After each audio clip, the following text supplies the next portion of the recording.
Hi everybody, Dr. Brennan here for Two Tip Tuesday. Many of you are probably wondering, how long has it been since I did a Two Tip Tuesday? Well, it's been a while. I took a little bit of a sabbatical. So you're probably also wondering what could bring me back from that sabbatical. Something quite exciting actually. I've put some hits down there on actually previous Two Tip Tuesday videos, but I've also talked to a lot of patients about this.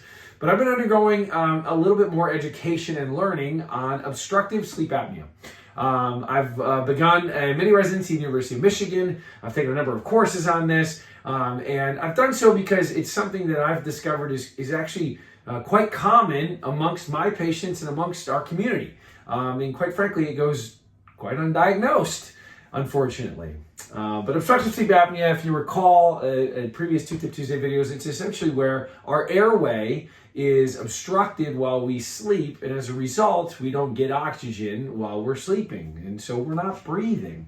We're literally choking while we sleep, and many of us don't even know we're doing it. Some of us snore, and that gives us a hint, but not everybody. And so if you're snoring, yeah, that's something you should be concerned with. If you're not, know that you may still suffer from obstructive sleep apnea. But I just want to review and kind of go over a couple of quick hitters. And if you hear any of these things and you want to talk to me about it, I will gladly speak with you. I think this is of crazy importance. So first things first, early signs and information tell us at least 1 in 5 people are actually suffering from obstructive sleep apnea. That's a big number. That's 20% of the population. Or adults, 20% of the population. Don't get me started with kids. It happens in kids like crazy too. But with that, we aren't just becoming tired. Yes, that's part of it. Obstructive sleep apnea can make you extremely tired. You're just not being restful. But if you don't get the right kind of sleep, the tissues that make up our organs don't get a refurbished or a healing or a replacement of new cells. And as a result, many of our organs take a big hit.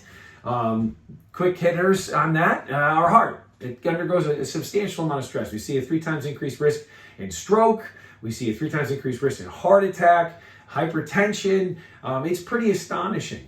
Additionally, we see a big hit on the brain. If you're not getting the right kind of sleep, we don't have certain toxins cleared from the brain, and so we see an increased risk for dementia.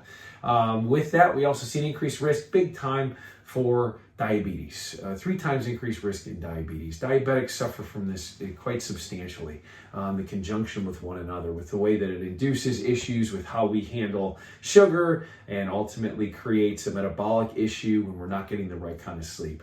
And so your brain, your heart, your mechanisms that control the blood glucose that you have are substantially changed. And that's just a couple of them.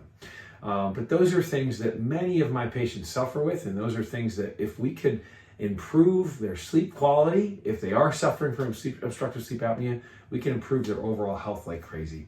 So, to some degree, this is my exciting tale that, hey, I'm here to help you. If I can help you in any way, you have any questions about any of this, please reach out to me. I think it affects more people than we know.